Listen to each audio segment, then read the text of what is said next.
Ang aking kauna-unahan na vlog. So, tayo ay mag-unbox ng aking kauna-unahan na camera. At ito ay DJI Osmo Action 5 Pro. Medyo kakaiba yung combo na ito. Later explain ko. So, quick background. Bakit nga ba ako bumili nito? So, kasi dun sa aking trabaho. Quick background about me. Ako nga pala si Mark, isang OFW dito sa Taiwan. So, dun sa trabaho namin, sabi ng, may contest kasi. So, sabi ng mga katrabaho ko, sumali daw ako sa contest na ito. Yung contest na ito ay magiging vlogger ka at ipopromote mo yung Taiwan. Tapos, mananalo ka, alam ko yung pinakamalaking premyo ay $30,000, which is 56,000 pesos yun. Tapos, yung pangalawa ay $20,000 or New Taiwan dollars, which is 36,000 pesos naman yun. Pag 1.8 ang palitan. Kaya, bumili ako ng camera. So ngayon, mag-unbox tayo ng aking bagong bili na camera, which is itong Action 5 Pro ng DJI. So sa market, dalawa yung binibenta nila na combo. Yung standard combo and then the other one, yung adventure combo. Yung standard combo, kung hindi ako nagkakamali, ito ay 22,190,000 pesos. Tapos, yung adventure combo ay 27,990 pesos. Yung standard combo ay camera, actually na-unbox ko na pala to kanina. So, pero yung ibang mga accessories hindi pa. Yung standard combo, ang alam ko, ito ay camera. Tapos, yung camera niya, tapos, meron siyang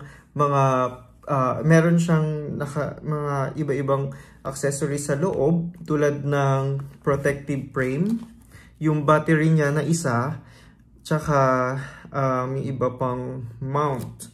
And then, yung adventure combo, meron siyang 3 baterya, tapos isang charging hub at isang extension rod.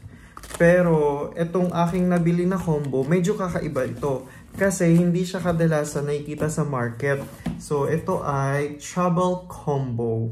Saan ko nga ba ito nabili? Nabili ko to sa Costco dito sa Taiwan. Actually, alam ko walang Costco sa Pilipinas. So, correct me if I'm wrong. So, alam ko walang Costco sa Pilipinas. Meron lang tayo na wholesale na supermarket sa SNR. Na wholesale, yung supermarket, SNR siya. Tapos may membership yon. Same as dito sa Costco. Sa Costco dito sa Taiwan, kailangan mo ng membership para makabili ka doon sa supermarket na yon. Tapos puro wholesale siya. Tapos maraming discount. At mahalaga doon. At maraming pa pre-taste. So yon, isa sa mga binibenta nila doon ay itong travel combo na nagkakahalaga ng 13,799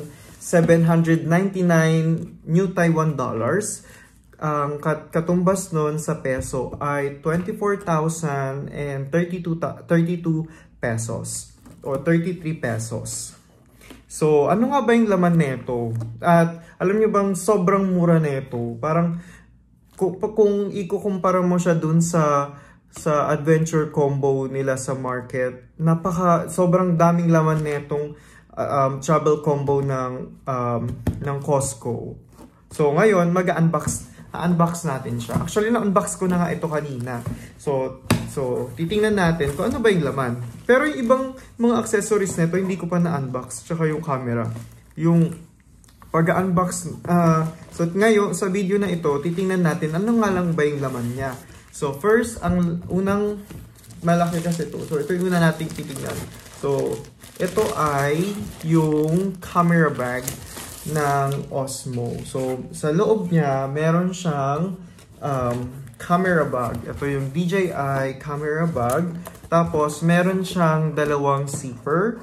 Yung unang zipper niya, ito yung main zipper and then yung pangalawang zipper. yung main zipper niya, pag binuksan mo, yan, dito mo makikita yung, dito mo ilalagay yung extension rod niya. Alam ko ito para to sa charging hub. Tapos ito yung sa camera. Then yung mga susunod pa, meron mga bulsa siya. So napaka-spacious nito. So pwede mo pang ilagay dito yung iba pang accessories. At yung tapos pag kung ayaw mong buksan siya ng mas malaki, ayaw mong buksan yung main zipper niya. So ayun, kung ayaw mo buksan yung main zipper niya, meron siyang zipper dito sa harapan. So, kung gusto mo lang siya buksan naman, yung mas maliit, yun, pwede mo siyang gamitin. So, ito yung unang laman niya, ang camera bag. Tapos, meron siyang, yung susunod naman ay, ito. Ito ang mini extension rod. So, dun sa adventure combo, alam ko, ang tawag doon ay extension rod. Medyo mas mahaba siya dito at na-extend siya talaga. Pero ito ay mini. Pero ang maganda dito, natatayo mo siya kasi nagiging tripod siya.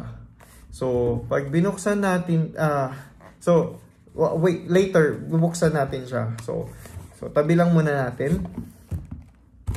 Tapos, sunod ay itong meron siyang laman na hanging neck mount. So, kung ayaw mo hawakan yung camera mo using itong mini extension rod, pwede mo siyang isabit lang dito sa leeg mo.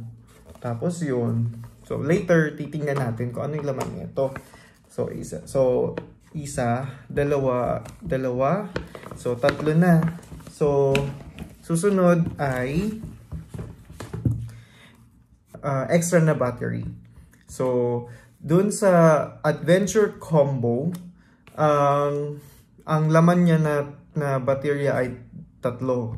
Pero dito sa travel combo ng Costco, laman nito ay 2 lang. So, which is napakaganda na kasi yung isang battery lang, ang alam ko, tumatagal siya ng 2 hours na 4K na video eh. So, meron ka ng 4 na oras kasi 2 yung battery mo. Tapos, and lastly, itong camera.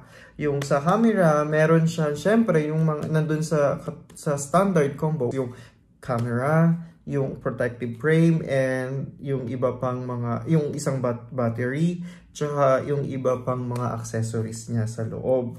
So, mamaya, bubuksan natin siya. So, next, so yun lang pala yung nasa laman nung box na ito.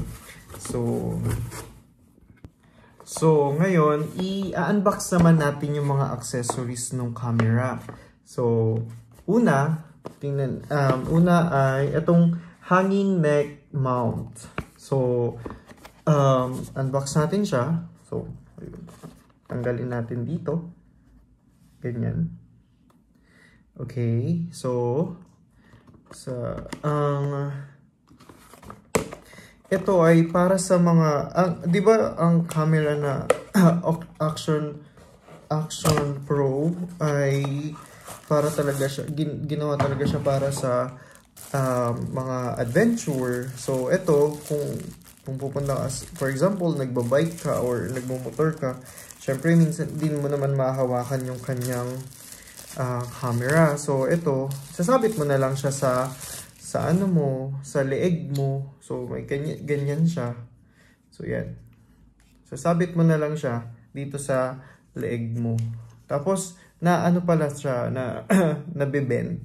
Depende sa'yo. So, ganyan siya. So, yun. Ito yung isa. Pangalawa ay itong mini extension rod. Actually, sabi ko, parang hindi siya hindi yata siya humahaba. Pero tingnan natin kung humahaba ba siya. Tsaka kung gaano siya kalaki. So, first, buksan natin dito. Ayan. Ganyan. So, natin yung laman. Sa loob nito, ito siya. Ganito siya kaliit. So, ayan, ganyan siya. So, kung papansinin mo. Actually, maganda siya. Actually, para sa mga shy type na vlogger.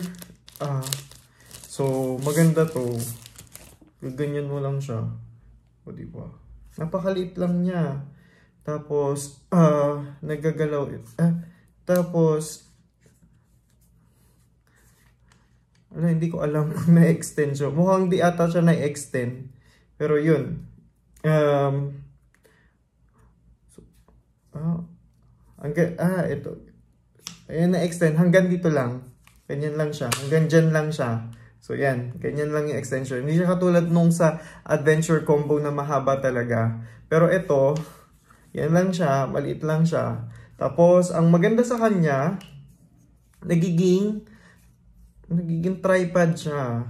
So, yun. Kung gusto mo siya ipatong habang, minsan, pag yung ibang mga vlogger, pag pupunta sa restaurant, papatong lang nila. So, yun. Napaka-handy nito. Ganda. Tapos, next ay, syempre, yung isang baterya. Ito. Bago yung main camera. Alright. So, sa loob nito, yung isang battery na nakasama dun sa travel combo ng Costco. Actually, itong travel combo ng Costco, napakadami niya ng laman. Feeling ko, kung kukumpara ko siya dun sa adventure combo, dun sa na binibenta regularly sa market, I think panalo ka na dito talaga. So, ito, may isang battery. So, tapos, okay. Tapos, susunod ay itong sa camera. Tapos nga pala, pag bumili ka sa mga kababayan natin dito sa Taiwan, pag bumili ka sa kanila at hindi mo pinabuksan, so meron kang 90 days para ibalik ito kung may problema man sa camera. So, ayun. Hopefully, wala siyang problema. Kasi ayoko magbalik. Kasi, malayo ako. Taga Hsinchu ako. Tapos, binili ko to actually kanina dun sa New Taipei. Dati kasi taga New Taipei ako. Tapos, yung mga kaibigan ko nandun. So, kasama ako. So, yan. Na-unbox natin siya. So, ito yung standard combo pag bumili ka. Tapos, ang laman, pag binuksan mo siyang ganyan, pag binuksan mo siyang ganyan, ang laman nito ay yung camera niya. Ay, Diyos kong mamahalin po. Ay, yung camera niya. Tapos yung accessories niya. Hindi ko makuha yung camera. Pero, tignan muna natin yung nasa accessories niya. Ayan, accessories. So, sabi dito, ito ay yung kanyang, ito yung, yung frame, yung protective frame nung camera. Okay, ito yun. Protective frame. Tapos, sa loob niya, may screw. At saka ito yung mga mount niya at yung kanyang battery na isa. So, we have 1 and 2 batteries. At ang kanyang protective na frame. Okay. So, ito yun. Tapos, at ang huli ay yung laman netong box, ang huli ay itong camera na napakaliit. Ayan. Napakaliit pero napakaganda nito, promise. Ito siya. Dalawa yung screen niya. Mas malaki yung screen niya. Tapos OLED display na rin siya. So, yung sa harapan tsaka yung sa likod ay touchscreen. So yan. So, paano ba ito binubuksan? Ay, baka masira. Paano ba ito binubuksan? Teka lang, pipigure out ko. Ayun. Ganyan pala yun. Tapos, dito, nilalagay yung battery. At, dito naman sa loob, yung, ang alam ko, dito nilalagay yung, dito nilalagay yung, memory card. So, ayun. Eh, ano ba to? Saan ba yung battery? So, ito yung isa. So, palagay ko lang ng ganyan. Ay, yan, ganito. So, ilalagay mo lang yung battery sa loob. Tapos, lock mo na siya. Tapos, tanggalin natin to. Ayan. I guess. Okay. Tapos, tapos, buksan natin. Ayan, gumagana. So, yan. Kung ano yung nakikita mo dito, hindi nakikita mo sa likod. So, syempre, English. Tapos, nagbibigay siya ng QR code. Ayan. Okay. So, yun. Yun lang yung laman ng Costco travel combo ng Osmo Action 5 Pro. Yun lang. Sa susunod ng mga videos, ititest natin siya. Yun lang. Maraming salamat sa panonood. Huwag niyo kakalimutan i-subscribe. At yeah, follow niyo na rin ako. Maraming salamat. Nga pala, ako nga pala si Mark. Bye-bye!